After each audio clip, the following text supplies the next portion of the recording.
Je suis Jean-Pierre Cassin d'Airzen Radio et je suis aujourd'hui avec Sébastien Camusot, directeur e-retail chez Havas Market. Alors bienvenue sur Airzen Radio et sur SoMedia, le podcast des Media Days. On est absolument ravis de vous accueillir. Bonjour Sébastien. Bonjour. Alors Sébastien, question très simple. Est-ce que vous pouvez vous présenter puis nous présenter l'activité de Havas Market? Bien sûr. Mais je suis ravi aussi d'être à vos côtés ce matin durant les Media Days, qui est un événement centré sur les médias. Et moi, je suis venu ce matin pour prendre la parole sur le sujet du retail média, qui est l'activité dont je m'occupe chez Havas. Et ça consiste en fait à aider les marques qui sont plus ou moins grandes à exploiter les données qui sont présentes, qui sont mises à disposition par les plateformes de distribution en ligne. Les plateformes comme Cdiscount, Amazon et ces différentes marketplaces du marché. Et en fait, ces données, elles vont servir à activer des dispositifs publicitaires sur les plateformes et donc orienter le consommateur vers le bon produit. Mais au-delà du produit, mettre aussi en avant les bénéfices des produits à travers un travail qui va des aspects du commerce jusqu'à en passant par le contenu, et donc il y a un spectre assez large. Donc c'est une opportunité aujourd'hui pour un certain nombre d'annonceurs, mais de fabricants en général, puisque nos clients sont plutôt des fabricants. Donc pour bien comprendre le fonctionnement de ce que vous appelez donc le retail média sur ces plateformes, donc en gros, ce ne sont pas de simples plateformes qui proposent des fiches produits où on peut effectivement faire ses emplettes. On peut donner de la visibilité à différents produits, à différents producteurs, différents constructeurs sur ces plateformes, c'est ça? Exactement. En fait, c'est Amazon qui a inventé ce modèle et qui a exploité la donnée de navigation. Donc, quand vous allez aller sur une plateforme, vous allez taper des mots-clés. Tout ça va être enregistré dans des bases de données. Vous allez créer un compte client. Ça va être également stocké dans une base de données. Et l'exploitation de ces données va permettre d'améliorer l'expérience client d'un consommateur qui va se rendre sur la plateforme. Et donc ça, c'est une opportunité pour effectivement une marque de se positionner, par exemple, sur un mot-clé.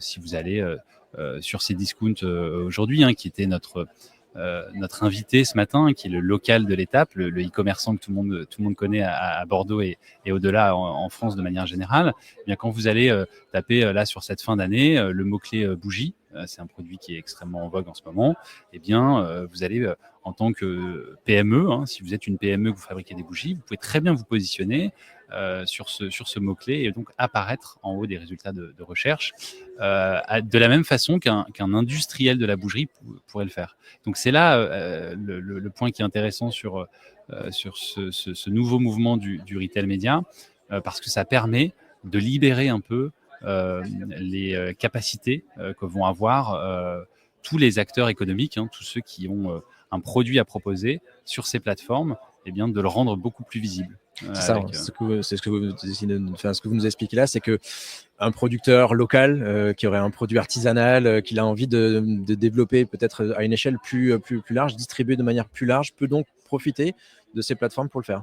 Exactement. Et j'ai envie de dire qu'aujourd'hui, d'ailleurs, le retail média, ça représente une part grandissante des revenus du marché publicitaire en France. C'est plus d'1 milliard de revenus publicitaires. Et ça devient aujourd'hui quelque part une condition aussi pour rendre ces produits visibles.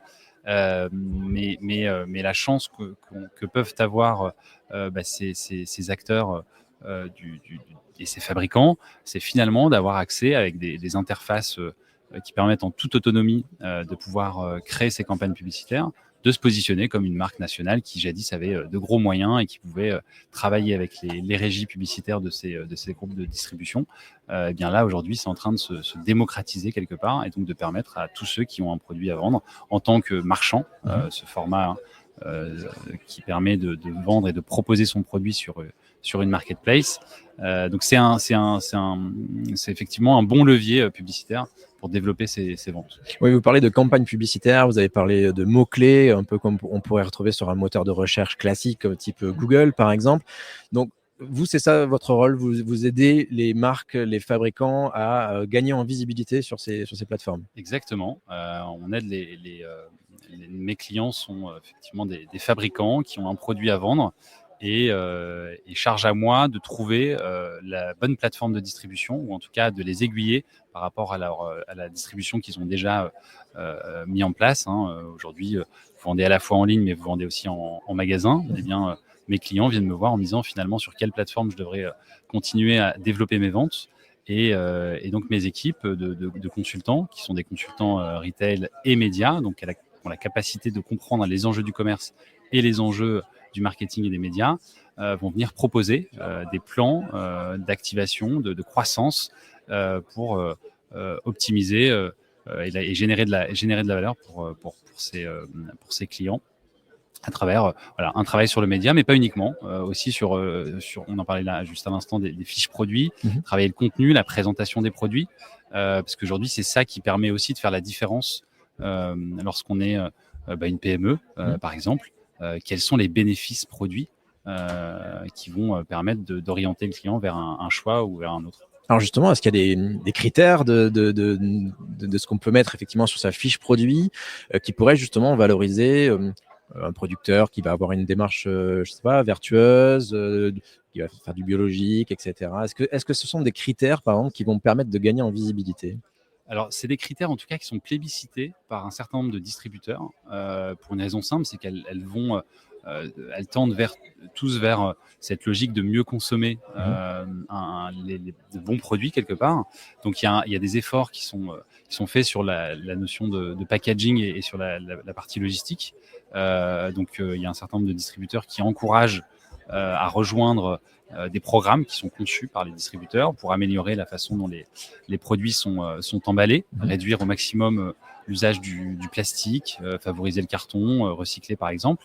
Et donc ces éléments-là, ces investissements-là qui sont réalisés par les marques, eh bien, on va pouvoir les identifier assez facilement à travers des menus. Quand vous allez naviguer sur une plateforme, vous allez pouvoir filtrer pour retrouver uniquement ces produits qui ont une démarche vertueuse d'un point de vue packaging par exemple, mais pas uniquement, parce qu'on peut avoir des labels, des produits qui sont bio, par exemple sur l'alimentaire, donc ça on peut aussi filtrer sur ce type de produits. On a de plus en plus l'origine des produits qui est mis en avant, et donc ça crée et ça génère des sections, des parties sur ces plateformes qui sont dédiées à des produits qui sont conçus avec une certaine approche respectueuse d'un certain nombre de critères. Donc ça, c'est effectivement un mouvement qu'on voit qui est accompagné par les distributeurs, mais qui est aussi qui vient de l'engagement des marques. Et du coup, si on se place du côté du consommateur, donc ces critères-là, j'imagine, permettent de mieux choisir, de faire des choix plus éclairés sur notamment ces critères-là de durabilité, de cette approche que vous avez décrite. Donc aujourd'hui, côté consommateur, si vous aviez des astuces, des choses pour mieux s'y retrouver et faire les bons choix, qu'est-ce que vous pourriez conseiller à nos auditeurs? Alors ça, c'est une vaste question. Comment un consommateur peut s'y retrouver? Je dirais que, alors, on commence maintenant à être assez à l'aise avec les moteurs de recherche, et notamment avec les moteurs de recherche comme Google. La logique va être un peu la même sur les plateformes de distribution, les plateformes e-commerce. Donc, il y a une reformulation qui peut être faite avec des mots-clés qui vont permettre de trouver parfois un peu mieux ce qu'on cherche. Donc, il ne faut pas hésiter à insérer les mots qui nous parlent.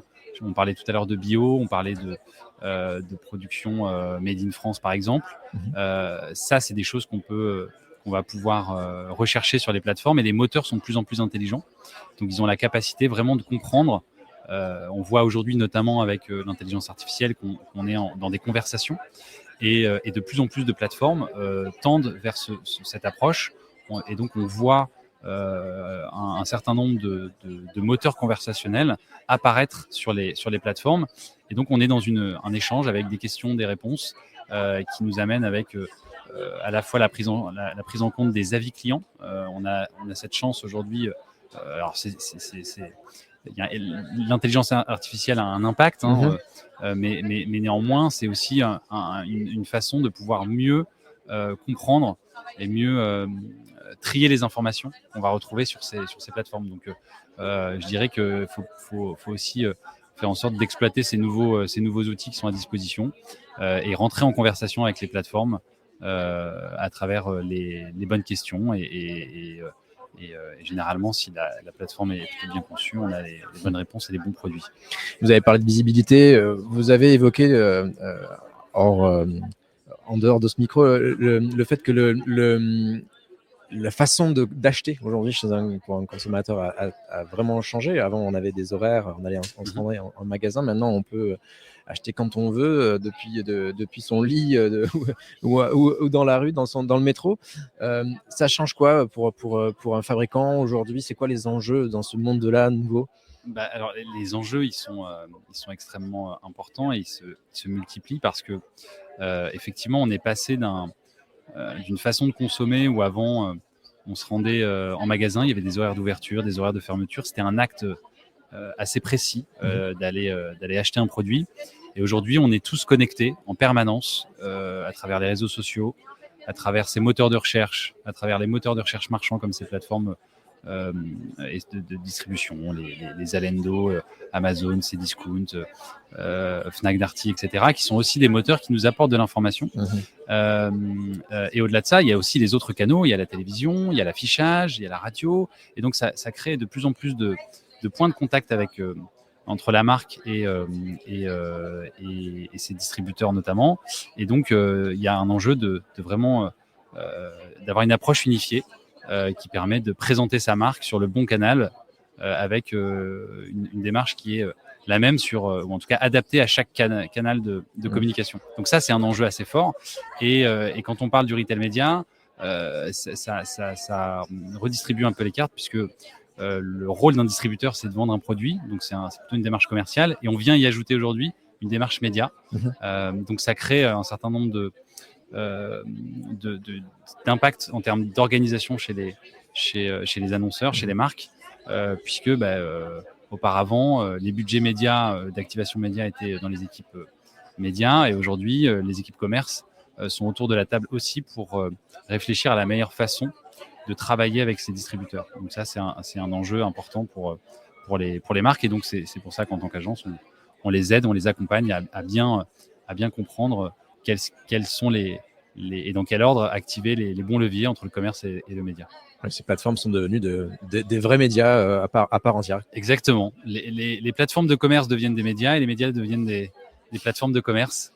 C'est une convergence et donc qui crée un nouveau monde de consommation avec beaucoup d'enjeux pour tous les acteurs de l'écosystème, que ce soit les marques, que ce soit les distributeurs, que ce soit les solutions de technologie et le consommateur. Et donc nous, en tant qu'agence, on essaye aussi de mettre du sens à travers ce qu'on peut proposer à nos clients. Le bon sens, c'est plutôt celui de générer de la valeur pour le consommateur, générer de la valeur pour les marques. Donc ça, c'est un défi qui est important en 2024, mais qui sera aussi extrêmement important en 2025 et dans les années à venir. Alors Sébastien Camusot, vous êtes directeur e-retail chez Havas Market, je le répète, merci beaucoup. Merci Jean-Pierre, au revoir.